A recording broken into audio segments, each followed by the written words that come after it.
Bienvenue sur le podcast À ventre ouvert, où je vous parle de protection de l'enfance, de maltraitance, d'inceste, de violences sexuelles, de traumatisme, de dissociation et plus généralement de troubles psychiques.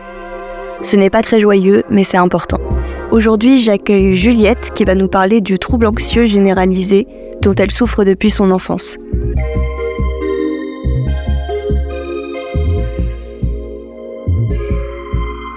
Bonjour Juliette. Alors pour commencer, comment définirais-tu l'anxiété généralisée en quelques mots ? Bonjour Louison, merci beaucoup pour cette invitation. L'anxiété généralisée en quelques mots, je dirais que c'est un état un peu permanent et diffus de doute et d'appréhension très forte. C'est aussi un sentiment physique très très fort.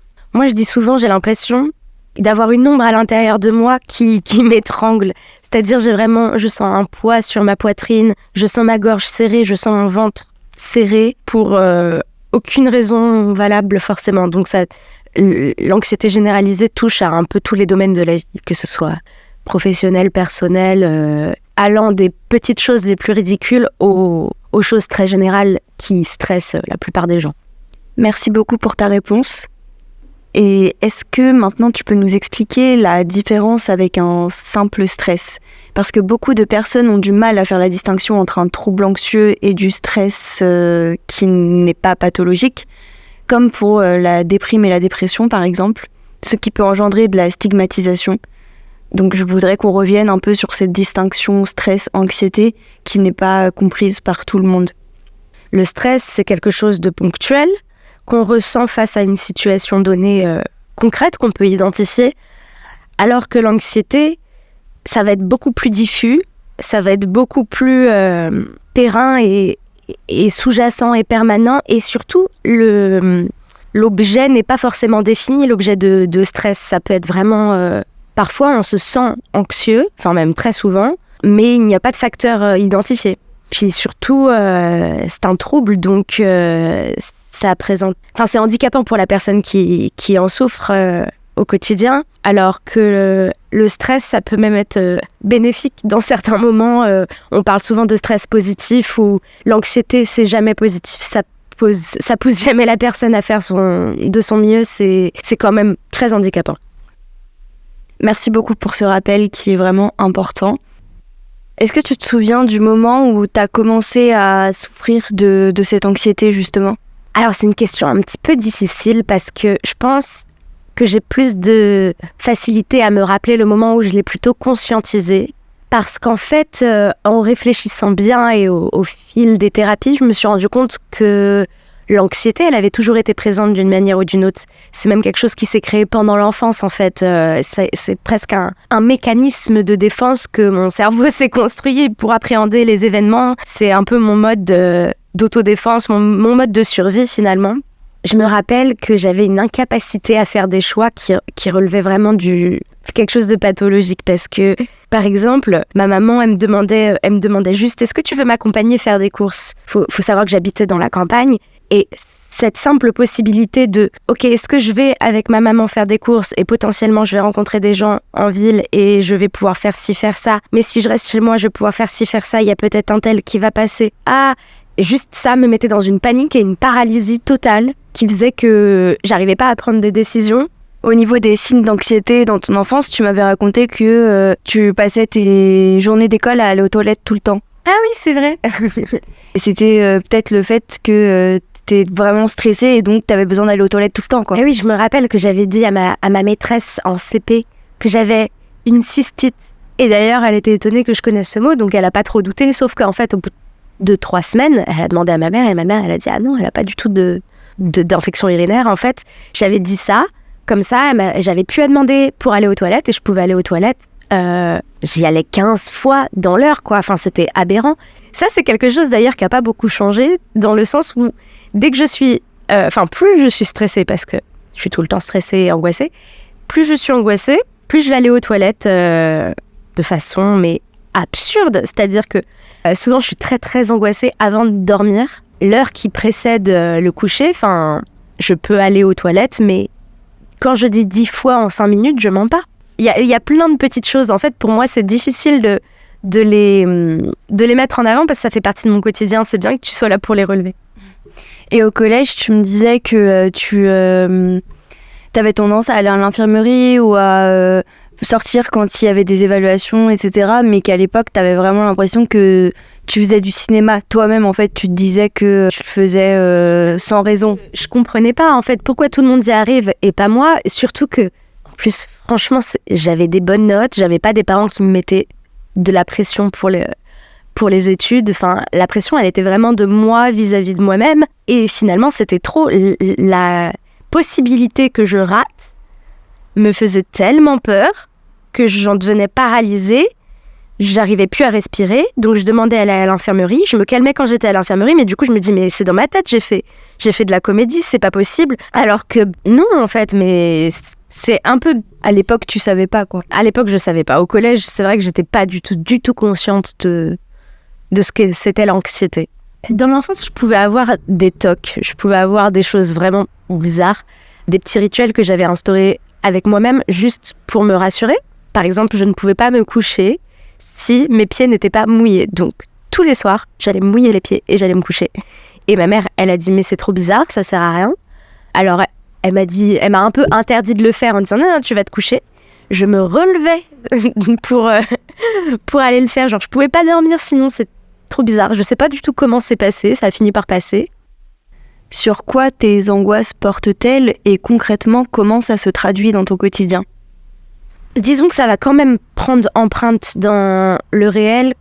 En fait, ça va suivre un peu ce que je vis sur le moment. Si mes préoccupations... c'est-à-dire que quand j'étais dans mes études, c'était un gros sujet d'angoisse. Ça se cristallisait là-dedans. Mais une fois que c'était plus un sujet, quand j'ai arrêté mes études, ça s'est transposé sur d'autres choses. Donc en fait, ça va s'ancrer sur ce qui est possible de s'ancrer sur le moment, mais en même temps pas nécessairement. C'est-à-dire que, imaginons, j'ai vraiment rien, j'ai une journée parfaite qui m'attend, il fait beau, il n'y a rien du tout j'ai aucun truc à faire, je peux profiter comme je veux. Ça va quand même être là et je vais angoisser. Si c'est sur rien, le sujet, ce sera rien, ce sera ce néant. Ça impacte toute ma vie, en fait, parce que l'angoisse, elle arrive vraiment quand j'ouvre les yeux.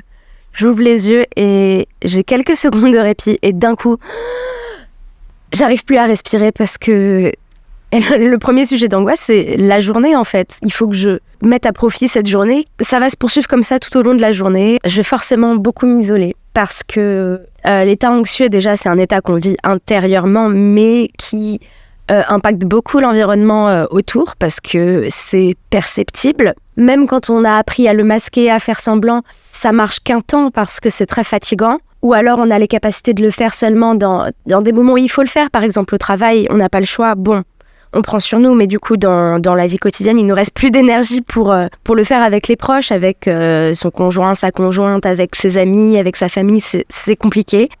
Du coup, ça entraîne une mésestime de soi, un manque de confiance, un syndrome de l'imposteur souvent accompagné. Ça impacte vraiment tous les domaines de la vie parce qu'on s'isole et on veut pas embêter les gens et en même temps on a besoin d'être rassuré et en même temps les gens ils sont un peu impuissants face à cet état parce que comme c'est irrationnel, ils peuvent pas vraiment nous rassurer avec des éléments concrets parce que la personne anxieuse n'y croit pas vraiment quoi.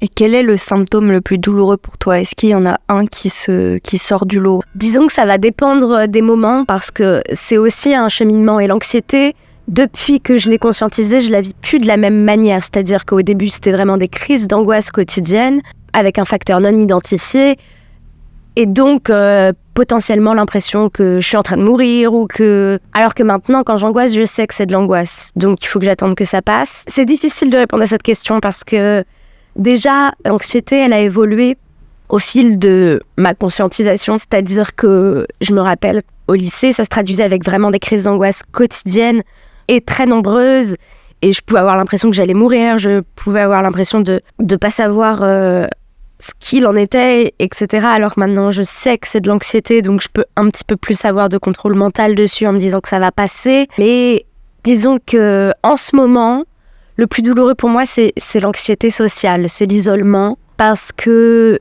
je suis quelqu'un de... Bon là, ça dépend évidemment de l'individualité de chacun, mais moi je pense que je suis un être sociable de nature et ça fait plusieurs années que je suis complètement coupée du monde parce que le bruit, les gens, c'est devenu trop. C'est devenu trop d'informations et ça m'angoisse au-delà du rationnel. En fait, ça m'énerve de ne pas pouvoir être moi-même dans des événements où j'ai envie d'être là, j'ai envie d'être présente, j'ai envie de m'amuser et l'angoisse prend le dessus. Mais sinon, les symptômes physiques sont assez durs à vivre quand même, de manière générale. Et c'est très énergivore. La fatigue constante et immense accompagnée de l'anxiété, ça, c'est vraiment dur à vivre. L'anxiété, c'est souvent accompagné de comorbidités. Par exemple, les personnes souffrant d'un trouble anxieux généralisé, en général, souffrent aussi de dépression.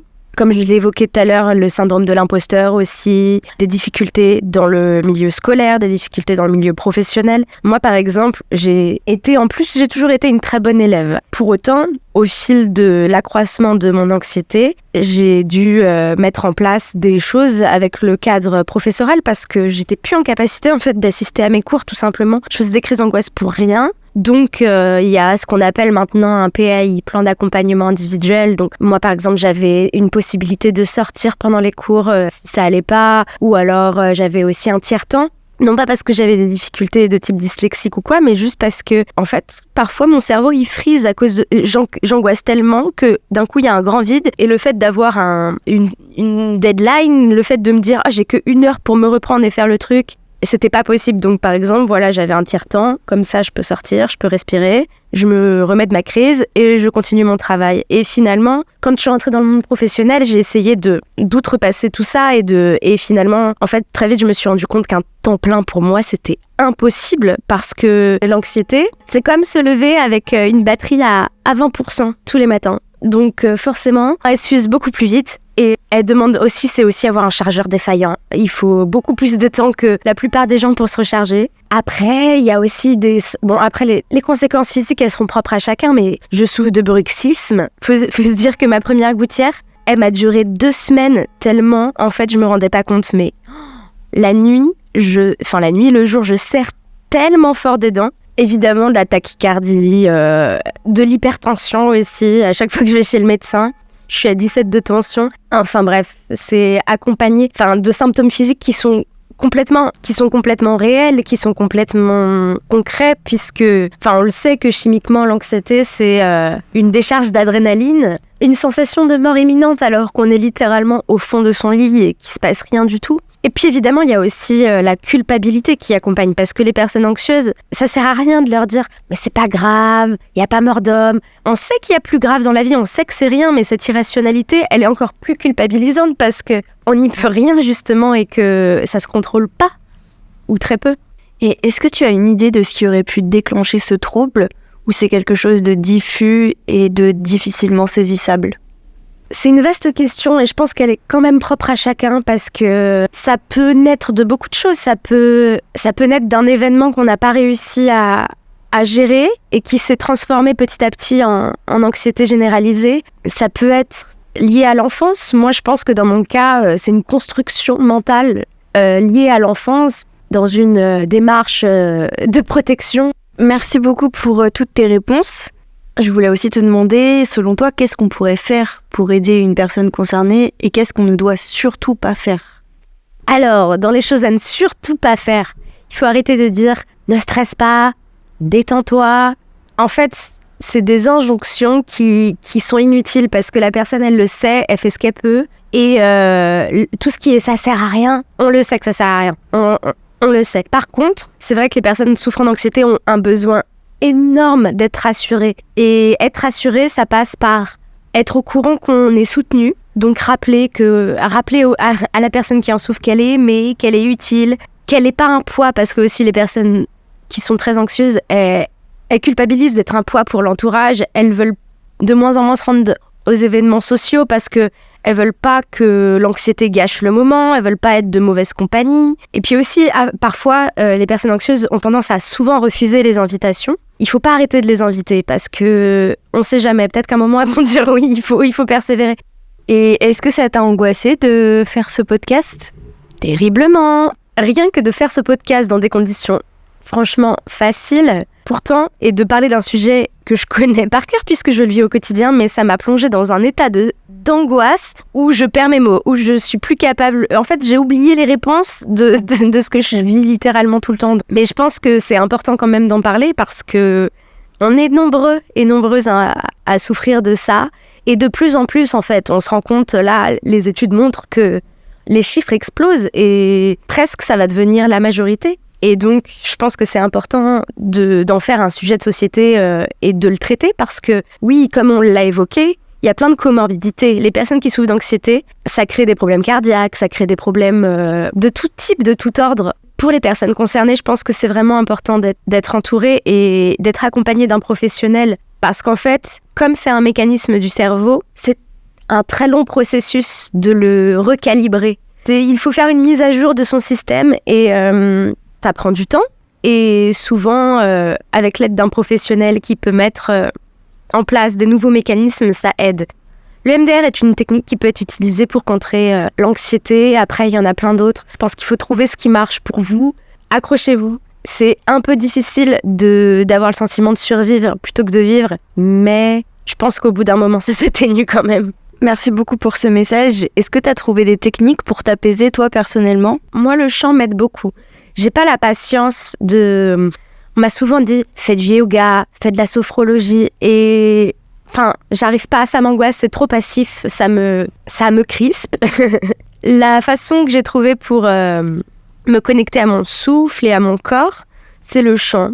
Je vais faire des exercices de chant, je vais chanter pour moi ou avec mon piano, en karaoké, peu importe. Mais ça me permet de réguler mon souffle, de réguler ma tension et ça me calme un petit peu. Après, c'est vraiment, il faut divertir son cerveau, hein. On n'a pas le choix. La cuisine marche beaucoup. J'arrive pas à faire du sport vraiment, mais je sais que le sport, c'est quelque chose de très bien pour les personnes qui souffrent d'anxiété. Merci beaucoup. Alors maintenant, on va en venir aux questions qui ont été posées sur les réseaux. La première que j'ai reçue, c'est « S'agit-il uniquement d'angoisse tournée vers le réel ou bien ça peut parfois se rapprocher de la paranoïa ou de la psychose par exemple ?»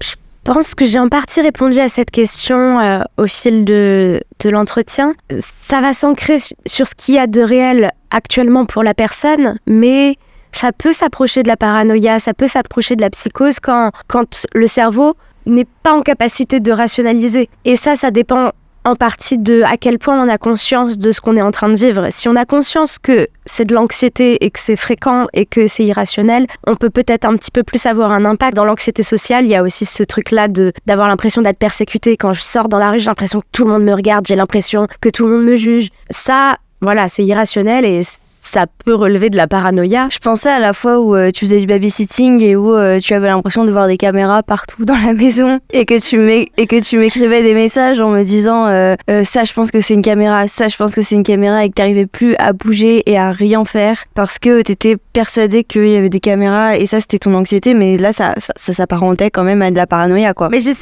souvent l'impression d'être filmée, mais pourtant c'est bizarre parce que, enfin je veux dire c'est pas bizarre, c'est absurde parce que même si c'était une caméra en soi, je fais très bien mon travail, etc. Mais moi, ça se traduit par un sentiment d'être observé et jugé en permanence. On t'a également posé la question suivante, comment différencier une anxiété généralisée d'un autre type de trouble anxieux, anxiété sociale notamment ? Je pense que c'est assez simple dans le sens où les personnes qui souffrent d'anxiété sociale, c'est uniquement tourné vers cet aspect-là de la vie. L'aspect social, l'aspect rencontrer des personnes, faire des événements sociaux, sortir. Ça va être vraiment tourné vers l'extérieur. Alors la troisième question est un peu complexe. Y a-t-il un rapport entre l'anxiété généralisée et le stress post-traumatique ? Ah oui, vaste question. Je ne pense pas que je sois la personne la plus qualifiée pour répondre à cette question. Oui, il y a une corrélation parce que le trouble anxieux peut être déclenché par un syndrome de stress post-traumatique qui se généralise. Et il me semble qu'au niveau cognitif, il y a des similitudes, je ne sais plus du tout les termes, je ne sais plus si c'est l'hippocampe, le cortex préfrontal, etc. Mais je sais qu'il y a des fonctionnements similaires. Après, je pense que dans le cas du stress post-traumatique, justement, c'est un peu plus ancré dans quelque chose de concret. La personne parlait de stress post-traumatique, Donc on suppose simple, mais je trouve qu'il y a une similitude entre l'anxiété généralisée et le trauma complexe, parce que la similitude, c'est que dans les deux, c'est diffus et qu'il n'y a pas un élément précis qui est l'objet de ce qui nous a traumatisé ou de ce qui nous angoisse. Et je trouve qu'il y a un fonctionnement similaire, et je pense que pas toutes, mais beaucoup de personnes qui ont une anxiété généralisée ont aussi sans doute un trauma complexe. Alors cette question-là m'a fait penser directement à toi, parce que je t'ai reconnue dans la description. C'est comment faire face à la paralysie.